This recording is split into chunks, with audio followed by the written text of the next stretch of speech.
Even prior to President Donald Trump's introduction of tariffs, some within the company had begun questioning whether Apple was losing momentum in its ability to deliver cutting-edge technology. The tariffs, implemented on April 2, reduced Apple's market capitalization by $773 billion over 4 days, temporarily causing it to fall from its position as the world's most valuable publicly traded company. However, Apple's stock had already been under pressure, declining by 8% during the first 4 months of the year, twice the rate of decline experienced by the S&P 500 during the same period. In an effort to stimulate growth, Apple launched the Vision Pro virtual reality headset and an artificial intelligence platform known as Apple Intelligence.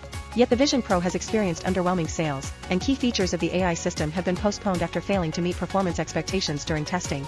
These developments have raised concerns about the company's reputation for innovation. Interviews with more than a dozen current and former employees and advisors suggest that internal challenges, including organizational disputes, cautious spending, and the departure of experienced personnel, may be limiting Apple's ability to execute ambitious projects. Apple did not issue a public response regarding these matters. It has been 10 years since the company last released widely adopted hardware products, such as the Apple Watch and AirPods. Although Apple has since introduced services like Apple TV Plus and Fitness Plus in 2019, these offerings remain behind competitors in terms of user subscriptions. The iPhone, introduced in 2007, still accounts for approximately half of Apple's revenue, with updates occurring on an annual basis.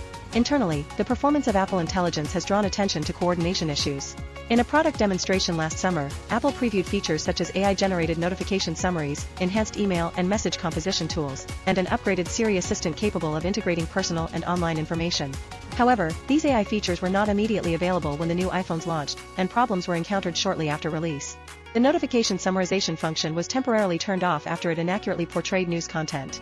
In March, Apple delayed the rollout of the enhanced Siri after internal testing revealed a failure rate of nearly 33% in responding to user queries, according to individuals familiar with the project. Following the delay, Apple's Senior Vice President of Software Engineering, Craig Federighi, informed staff of leadership changes. Responsibility for developing the new Siri was reassigned from John Gianandrea, the company's AI chief, to Mike Rockwell, who leads the Vision Pro program. Technology analyst Michael Gartenberg, a former Apple marketing executive, commented that Apple Intelligence was an example of overpromising and under-delivering, noting that this marked a rare instance in which Apple failed to release a product it had publicly unveiled.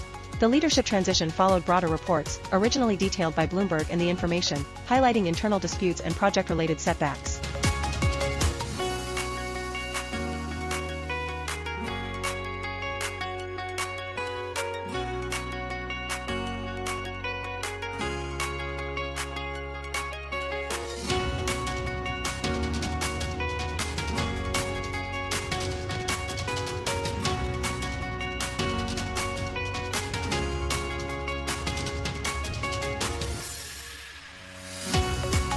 Although Cook approved a plan to double the budget for GPUs, Apple's chief financial officer, Luca Maestri, adjusted the increase to less than half of the initial request, instead directing teams to optimize performance with existing resources. As a result, Apple reportedly relied on external cloud services and alternative chips from Google to support AI development. Simultaneously, software teams disagreed over who would oversee the new Siri rollout.